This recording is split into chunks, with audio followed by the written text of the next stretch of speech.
আমাদের ডক্টর ইউনূস সাহেব মালয়েশিয়ান প্রধানমন্ত্রী আনোয়ার ইব্রাহিম সাহেবের আমন্ত্রণে একটি সরকারি সফরে উনি আসতেছেন এবং ইতিমধ্যেই পত্রপত্রিকায় খবর বেরিয়েছে যে উনি বিভিন্ন ধরনের সমঝোতা স্মারক স্বাক্ষর করবেন এবং এখানে ওনারকে একটা ডক্টরেট ডিগ্রি দেওয়া হবে একটা ইউনিভার্সিটি থেকে এবং উনি বিজনেস কমিউনিটি এবং প্রবাসী বাংলাদেশি কমিউনিটির সাথে উনি মত বিনিময় করবেন এবং আমরা আশা করব যে এই ধরনের অনুষ্ঠান যেন উনি খুব সুস্পষ্টভাবে করেন এবং যেখানে কমিউনিটি ব্যক্তিত্বদের পার্টিসিপেশন থাকবে। এখানে কমিউনিটিতে অনেক ডাক্তার, ইঞ্জিনিয়ার, ব্যবসায়ী, শ্রমিক, শিক্ষক, ছাত্র,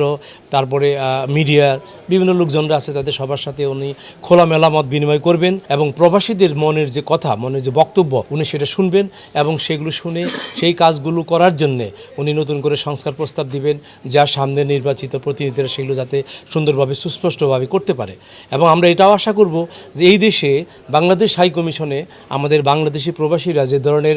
বসুন্ধরা টিস্যু অশুদ্ধতার বিরুদ্ধে এক বিন্দুও ছাড় নয়। বৈষম্যের শিকার হচ্ছেন, সেই বৈষম্যগুলো যেন নিরূপণ করতে পারেন। সবথেকে বড় বৈষম্য এবং সবথেকে দুঃখের বিষয় হচ্ছে ফ্যাসিস্ট হাসিনা এবং হাসিনার দূষররা, যারা হাসিনা সরকারের সময় এই হাই কমিশনে বসে বসে নানা রকমের নেতিবাচক কর্মকাণ্ড এবং নানা ধরনের ষড়যন্ত্র করতেন রাষ্ট্রের পক্ষে, প্রবাসীদের বিপক্ষে, বিশেষ করে যারা ভিন্ন